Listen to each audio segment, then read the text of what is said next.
Hello, everyone. Welcome, one and all. This is the Do Dissidents podcast. My name is Keaton Weiss, here with my fellow privileged white male Bernie bro, Russell Dobular. Hello. Guilty as charged. Right, guilty. Hello, I'm very sorry. I'm I'm sorry very, about everything. I'm very sorry.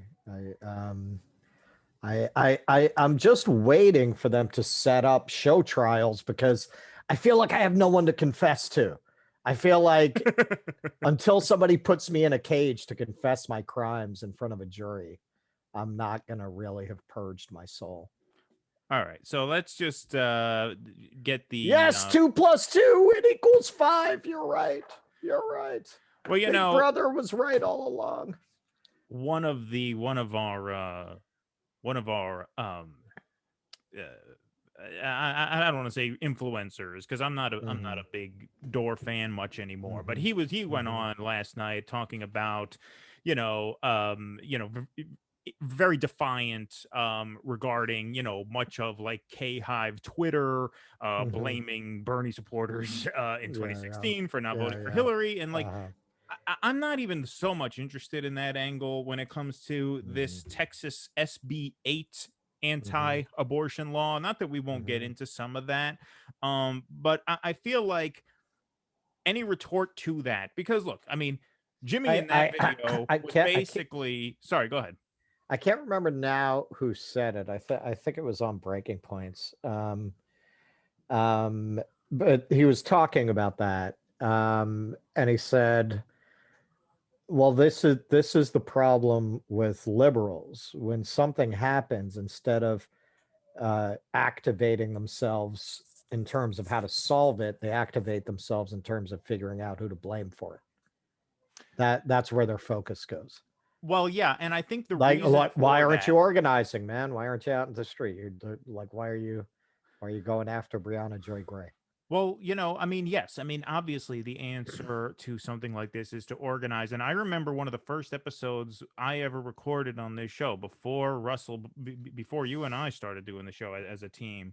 It was episode 12. We did it at a Planned Parenthood chapter here in the Hudson Valley. It's episode Mhm. 12 of the show if anybody wants to go back and listen.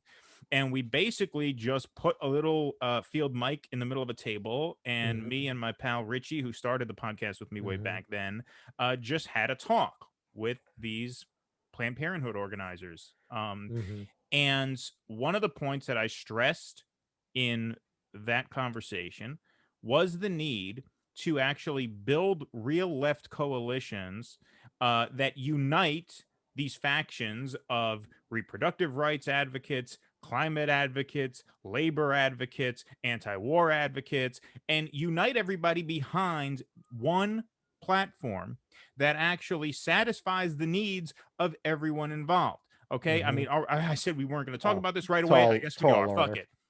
Right. Well, it's a tall. Well, Fuck it, we're doing it live. it's not as tall an order as you may think. For example, Hillary Clinton in Mhm. 2016 could not get behind a $15 minimum wage. She said, maybe we'll go as high as 12. And when Mhm. she was asked, either at a debate or at a town hall, are you going to basically adapt any of the Bernie platform? Because obviously nobody knew who this guy was 8 months ago.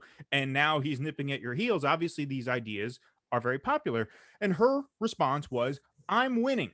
That's what she said. Mhm. She said, Mhm. I'm winning. Basically, Right. no, you're not Right. getting a $15 minimum wage. Right. Now, the way discourse works in liberal circles, and this is why this discourse around privilege is Mhm.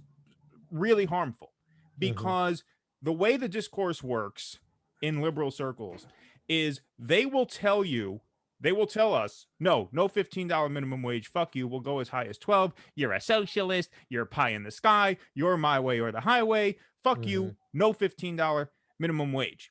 Mhm. But you have a moral imperative to vote for who we tell you to, because if you don't, it is a reflection of your privilege Right. that you don't have a uterus, and that or that you are not valuing our reproductive rights or our access to reproductive health care. And what everybody seems to be sort of afraid to point out, and I'll just point this out, and it's not that I feel this way, but somebody making $9 an hour who needs $15 an hour to live When you tell that person, fuck you, you're not getting 15, maybe we'll give you 12, they don't feel much of an imperative to go to bat for you because you're not going to Oh, bat sure. for them. Sure. And so the answer to all of this is a very simple concept called solidarity, meaning you have to go to bat for workers' rights to a living wage. And if you do that, they will go to bat for your right to reproductive health care. It's actually very, very simple. This is actually not complicated. But because the Democratic Party is this contradiction, it's a paradox, it's a juxtaposition. Megan Day, great writer at Jacobin Magazine, she's been on the show a few times. She put it perfectly. She says the Democratic Party is composed of insurance companies and people whose claims are denied by insurance companies. Right. Right. And because of that, there can be no solidarity because it's comprised of people whose needs are so disparate that there can never be solidarity and there can never be a coalition. Well, the base of the base of combat. the Democratic Party is the old base of the Republican Party. Yeah, and it's the old poor white-collar African-American professional class base of the Republican Party. Right, but they can't win without the support of poor African Americans in cities like Houston, Dallas, Atlanta, who are going to be the most victimized by these draconian anti-abortion laws. Right? The new Democrat base of upper middle class white suburbanites, they'll be able to get their teenage daughter whatever she needs when she gets knocked up by the whatever tailback, or or her mother will be able to get the abortion she needs, right, before her husband finds out. So they are now part of that Democratic coalition, and a lot of these people, by the way, are part of the Republican coalition too. Let's not lie, right?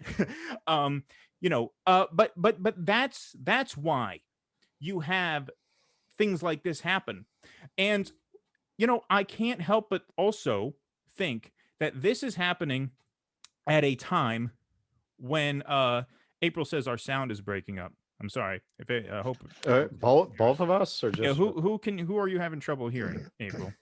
I thought my sound was okay. Here, I'm hearing you. Okay. You hear me okay? Okay. Yeah. All right. We apologize about that. But anyway, Zuckerberg. Yeah, right. Our signal's being interfered with. It also occurred to me that this is happening while Louisiana is being flooded. They are without power for at least weeks, some parts maybe months. The governor is literally telling people who evacuated, don't come back. You also have New York City now underwater, subways not working, truly apocalyptic images. That was pretty intense last night. Yeah, well, Russell's in the city. I got a lot of it up here too. Well, we had a tornado warning specifically for where I am, specifically for Harlem and the South Bronx. Yeah, there were tornado watches in effect last night for you guys. We weren't quite in that zone. But the point is, we're seeing, like, this is really starting to look like literal end times, right? I mean, it's starting to really look and feel that way now.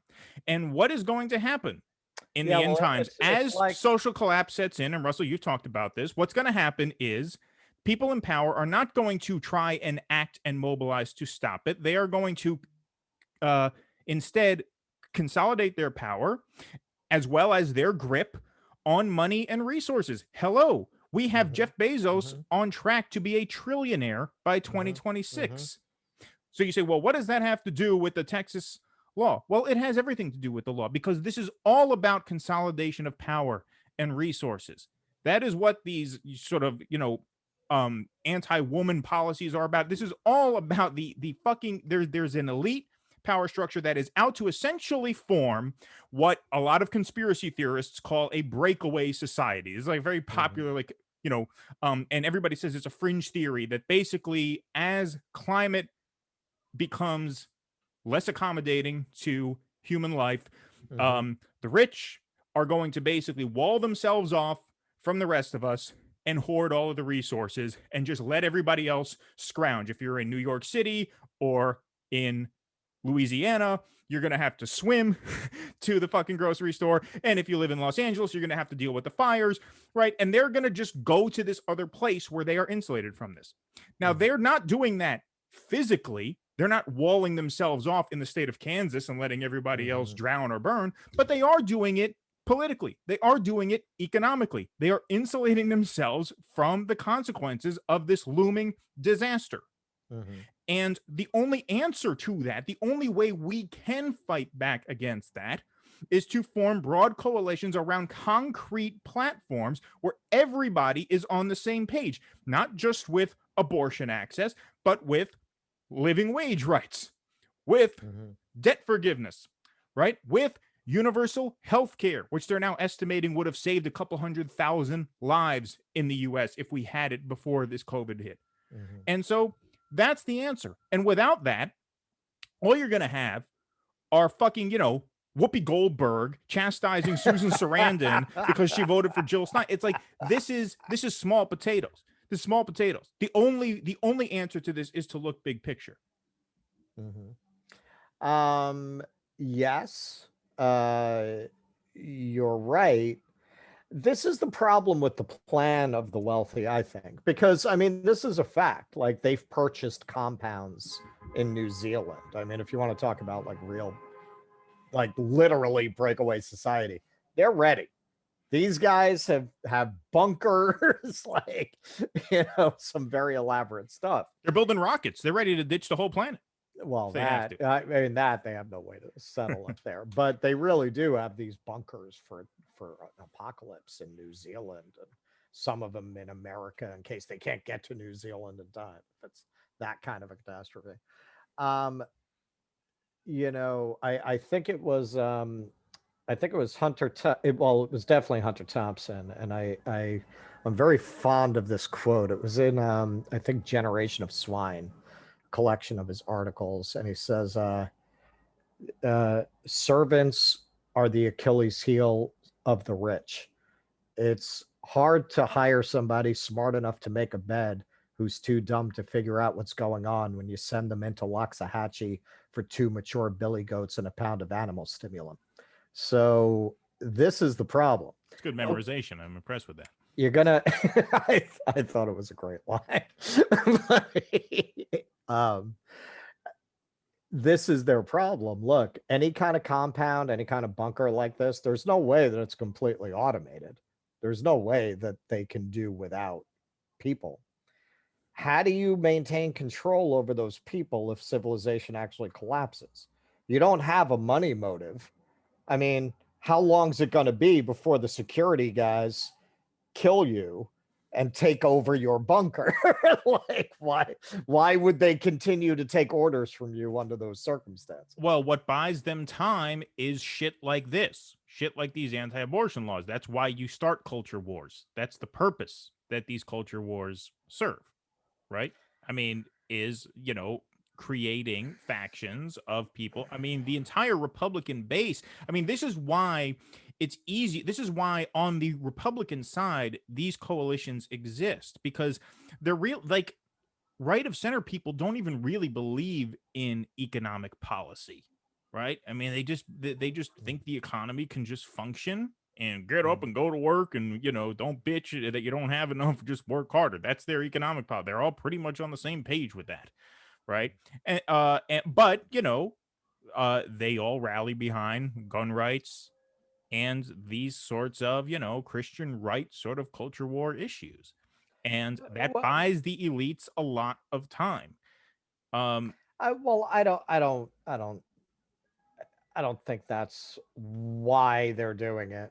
Um, I mean, certainly elites are exploiting these existing cultural divisions to their own ends. That's true. But these cultural divisions are very real, and oh, sure, sure, sure. it's always been the problem with the country in a lot of respects. I mean, the nature of America is such that you don't have a commonality in the way that you do in a country like France or a country like England. We're all immigrants. We're all from other cultures. We're all from other places. We're all ultimately, you know, uh, we're all ultimately coming at things from a very different cultural perspective. We're not Britons. We're not French Sure. You know, like we're Americans, and that means very different things for very different people. And at its best, that diversity is what has made our culture so dynamic and interesting and creative. But when it turns against itself, it winds up being incredibly destructive, that diversity, because you don't have a real unifying force to get us to set aside our differences and embrace a higher ideal. Now, for a period, I think we did have that in America. I think for a long time you had this idea of the ideal of the American Revolution and what it meant and what civil rights meant and what obviously more for some groups than others, but there was an overall idea of what America meant and what its institutions were supposed to mean. And we really don't have that anymore. So when you get something like this with abortion rights, we don't have a commonly agreed upon set of values anymore, if we ever did, around issues like this, where you can say, well, okay, I don't believe in abortion personally, it's against my faith, but I believe in separation of church and state, and I believe that this is a secular government matter to decide. And at one time, and a lot of people might not know this or remember it, that was the attitude that the Christian right took for a very long time. The evangelical Christians Yes. took the render unto Caesar what is Caesar's attitude. It was Reagan who invited them into the Republican Party and encouraged them to become politically active. Um, Now you've thrown out that common set of belief in separation of church and state and democratic process and government here and religion here. You've thrown all that out. And yeah, look, I mean, I would like to see a state by state poll. I know that the majority of Republicans actually do support abortion rights.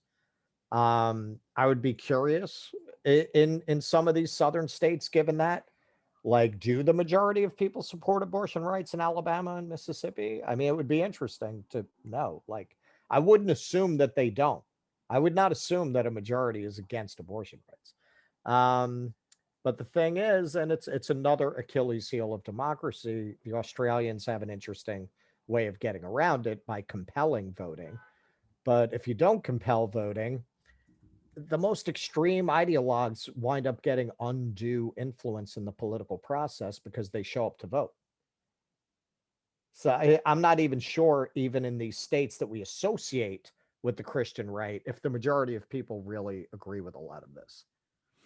Well, no, but it's a major mobilizing force. I Right. mean, the people who Exactly. are against abortion are vehemently against it to the Right. point where Right. they will Right. support any candidate if they think they're going to go to bat for Right. them on this Right. issue. Right. That's why they supported Donald Trump in such Right. huge numbers, Right. because they knew that he was just going to stack the courts with their judges. I mean, I forget who his campaign manager was at the time, but when Trump put out that list of judges during the GOP primaries in 2016, that was an extremely shrewd move on Right. his part, Right. Right. because he basically told people, look at this, you're going to turn this down.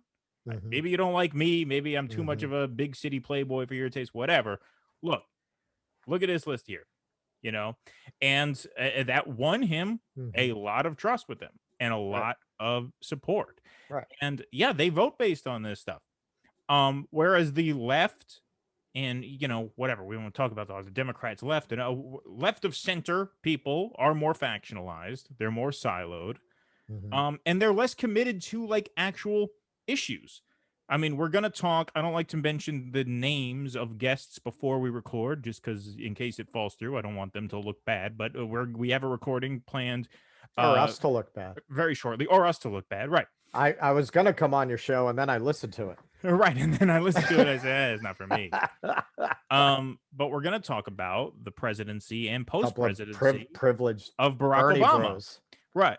And like the obsession with Obama, what issue is that based on? What issue did Barack Obama promise he was going to go to bat on that he either did or didn't? That is the basis for his support. No, the basis for his support was that he was this very elegant, charismatic, black man who we thought would be great to elect president. And I thought would be great to elect president at the time. And I voted for him twice. But it wasn't based on any issue that we had to have go our way. We don't have issues like that in the Democratic Party. And one of the reasons they hate Bernie so much is that he created a list of issues that a lot of people became very passionate about and now use those specific concrete policy proposals as a rubric to evaluate candidates. Right. They don't like that. They never had that before. Right. They just had to put up somebody who looked good and sound good, and could, empathize with people, whatever. Nodded towards something that FDR said once. Exactly. And so Bernie's great crime was introducing specific policies, economic policies, especially, to Democratic Party discourse. And that really fucked up their whole shit. And so now that sort of really drove a wedge through the party, because you have a majority of the Democratic Party voter base is still won over by charisma, platitudes, and stuff like that.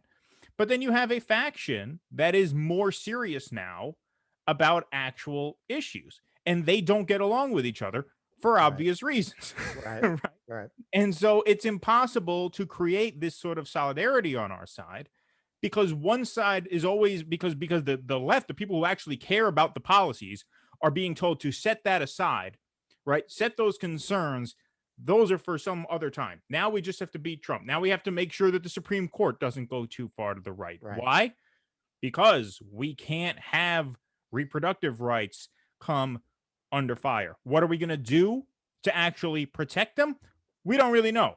We could pack the court now if we wanted to, but we're not going to do that. Nancy Pelosi now says she's going to introduce legislation to codify Roe versus Wade, which you should have done 10 years ago when you had a filibuster-proof majority in the Senate. Now it's not going to go anywhere. It's just a complete masturbatory exercise at this point. Exactly. And so what do you unless you get rid of the filibuster, which they won't do that either. They won't do that either. And if you're going to get rid of the filibuster for this, why not get rid of the filibuster so you can stop major cities from flooding for weeks and months at a time, right? In other words, like, they're always, this is what you said, they're always looking for someone to blame for the problem. It's completely reactive.